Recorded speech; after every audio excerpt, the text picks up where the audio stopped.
Assalamualaikum warahmatullahi wabarakatuh. Halo sahabat, perkenalkan saya Fitri Ramadhani, kelas Perbankan Syariah C, Fakultas Ekonomi dan Bisnis Islam, Universitas Islam Negeri Alauddin Makassar.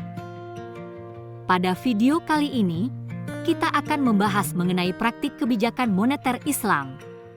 Untuk menambah pengetahuan kita bersama, mari simak video ini. Stay tune sahabat! Pertama-tama kita akan membahas mengenai kebijakan moneter Islam dalam perspektif mikro-makro. Orientasi pelaksanaan kebijakan moneter Islam lebih terfokus pada pertumbuhan sektor real dibandingkan dengan sektor keuangan. Sektor keuangan dianggap sebagai katalisator yang diperlukan untuk menggerakkan sektor real. Dengan penerapan kebijakan moneter Islam, setiap transaksi di sektor keuangan harus berkaitan langsung dan dilandasi dengan transaksi di sektor real, seperti investasi dan perdagangan. Dengan demikian, kebijakan moneter Islam tidak mengenal adanya money multiplier seperti pada praktik kebijakan moneter konvensional. Terdapat 5 landasan tata kelola dan orientasi lembaga keuangan yang dipayungi oleh kebijakan moneter Islam. Berikut penjelasannya. 1.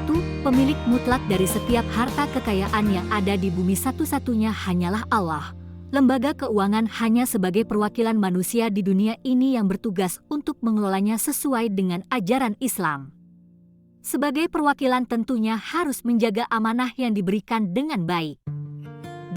Fokus utama lembaga keuangan akan terletak pada pertumbuhan sektor real, bukan hanya mengutamakan peningkatan di sektor keuangan. 3. Dengan adanya ekonomi moneter Islam, maka para pelaku usaha di lembaga keuangan akan dipaksa untuk mendorong peningkatan kontrak berbasis bagi hasil seperti mudharabah atau musyarakah dibandingkan dengan kontrak utang piutang. 4. Dalam rangka mendukung pertumbuhan sektor real. Dan terakhir yaitu menyediakan jasa konsultasi bagi para pelaku usaha. Sementara dengan adanya industri keuangan Islam menjadikan sistem keuangan yang selama ini banyak diterapkan di berbagai negara memiliki 2 model yang berbeda, sistem keuangan ganda, yaitu konvensional dan Islam. Industri keuangan Islam yang telah lahir di berbagai negara pada umumnya dijalankan berdampingan dengan industri keuangan konvensional yang sudah ada jauh sebelumnya. Bahkan, industri keuangan konvensional masih menjadi benchmark dari aplikasi industri keuangan Islam. Adapun praktik kebijakan moneter dalam sistem keuangan ganda di berbagai negara pada umumnya masih berada dalam satu atap otoritas yang sama, yaitu Bank Sentral negara masing-masing, salah satunya di Indonesia. Baik kebijakan moneter Islam maupun kebijakan moneter konvensional memiliki tujuan yang sama, yaitu pencapaian kestabilan harga. Dalam menjalankan operasi moneter untuk mencapai tujuan tersebut, untuk mengakomodasi kebutuhan kedua sistem moneter baik konvensional maupun Islam, maka otoritas moneter mempertemukan keduanya dalam satu titik yaitu pengelolaan likuiditas. Titik temu pada pengelolaan likuiditas akan memudahkan Bank Sentral dalam merumuskan kebijakan dengan menggunakan masing-masing instrumen, baik konvensional maupun Islam. Kemudian pembahasan mengenai kebijakan moneter tanpa bunga. Dalam sistem ekonomi, besar kecilnya pembagian keuntungan di sektor moneter ditentukan dari hasil investasi dan pembiayaan yang dilakukan bank di sektor real.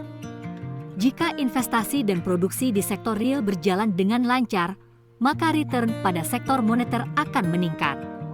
Sehingga disimpulkan bahwa kondisi sektor moneter merupakan cerminan kondisi sektor real.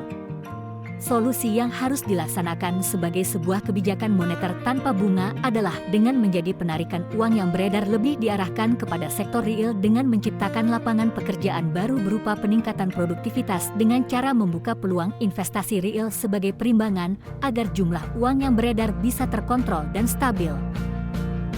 Selanjutnya, transaksi pertukaran dalam kebijakan moneter harus terfokus pada pertukaran barang dan jasa, sehingga perputaran uang dan barang serta jasa akan menjadi lebih balance tanpa terjadi sebuah ketimpangan dalam hubungan antara perimbangan peredaran uang, barang dan jasa. Terima kasih telah menyaksikan video singkat dari saya. Wassalamualaikum warahmatullahi wabarakatuh.